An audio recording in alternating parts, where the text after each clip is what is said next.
We continue to follow breaking news out of Washington as the president just announced minutes ago both he and the First Lady have tested positive for COVID-19. Republican political strategist Matt Klink joins us live to discuss the implications of this unprecedented news. I mean, we are just, a month away from the election. And, now he's got to quarantine him and the First Lady, the president and the First Lady, for 14 days. We also have a second presidential debate coming up. What to do next? Yeah, exactly, Cher. And, right now it looks like he's going to be quarantined for 14 days. So in theory, the next presidential debate is not until the 15th of October. So he could do it, and it would be day 14 for the next debate. I have a sinking suspicion, though, that those dates are going to be somewhat flexible at this point. Primarily out of precaution for the president, but also Joe Biden, because he doesn't want to be around someone who is COVID positive at this point either. Matt, to be clear, the reports coming from the president's doctor, Sean Conley, Commander U.S. Navy, stating the president and Mrs. Trump, quote, are both well at this time. The doctor says the Trumps plan to remain at home within the White House during their convalescence. All of that aside, the implications remain far-reaching. You're talking about potential continuity of government. You're talking about quarantining staff members within the White House, senior members of the administration, the highest levels of government with national security access. No, exactly, Micah. And look, it appears that he's asymptomatic along with the First Lady, so he can still function as the commander-in-chief and as the president of the United States. It really throws a monkey wrench, though, into his campaign plans for someone who is unequivocally trailing in many states across the United States, including in key swing states. This really, really messes up his campaign plans. And it will cause some hassles, but I'm not worried about the continuity of government. I would be more worried about if I were Trump campaign's team. They are frantically scrambling tonight.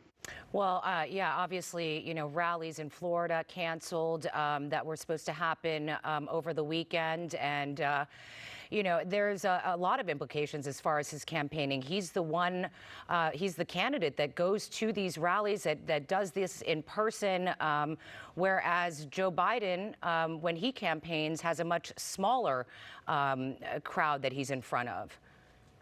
Joe Biden has made a conscious decision, and it's paid dividends for him, not only now from a health perspective, but just in general to keep a much lower profile, because Donald Trump is his own worst enemy in terms of every time he opens his mouth, he seems to stick his foot in it.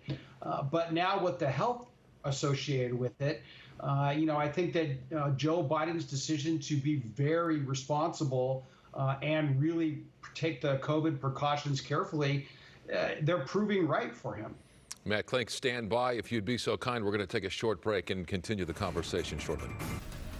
Back to our breaking news from the top of the hour out of Washington, D.C. The president and the First Lady just announcing minutes ago they have both tested positive for COVID-19. We continue our discussion with Republican political strategist Matt Klink, who joins us live to discuss the implications of this unprecedented news.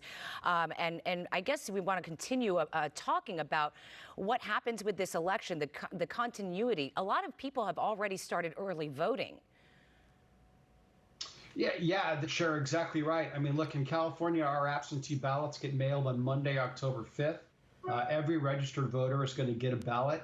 I don't think that the fact that the president has announced that he and the First Lady have COVID is going to change anyone's vote. But it certainly puts in stark perspective what I had called the other night the third candidate in the race, which is COVID-19. It impacts literally every decision and everything that's going on in this election. I mean, to be sure, the president's campaign needed a jolt. Here we are just outside a month from Election Day, and he finds himself nationally behind in virtually every poll, very, very close in battleground states, and very close in states where he should be ahead that he carried in 2016. How, if you're his political strategist, do you move forward in the near term, at least for the next 10 to 14 days? Are you holding virtual rallies via Zoom? What are you doing? Anything? Nothing? You're trying to demonstrate that there is no change in his campaign activity whatsoever. You switch and do everything virtual. You make sure that he is ever present on the news across key swing states. The problem here, Micah, is that Donald Trump is not going to evoke a lot of sympathy from people, in part because he's been so cold with the coronavirus itself. So, he has kind of poo-pooed the idea that it's this contagious. So now that he has it, I think that he just has to try to make lemonade out of these lemons and show that it's not going to stop him or slow him down. But it's a pretty jarring announcement today that, of course, he revealed on Twitter. All right, political strategist Matt Klink, always a pleasure to hear from you, especially, and this is, as we said, unprecedented times. Yeah, thank you again, Yes. Matt. We're back in a moment.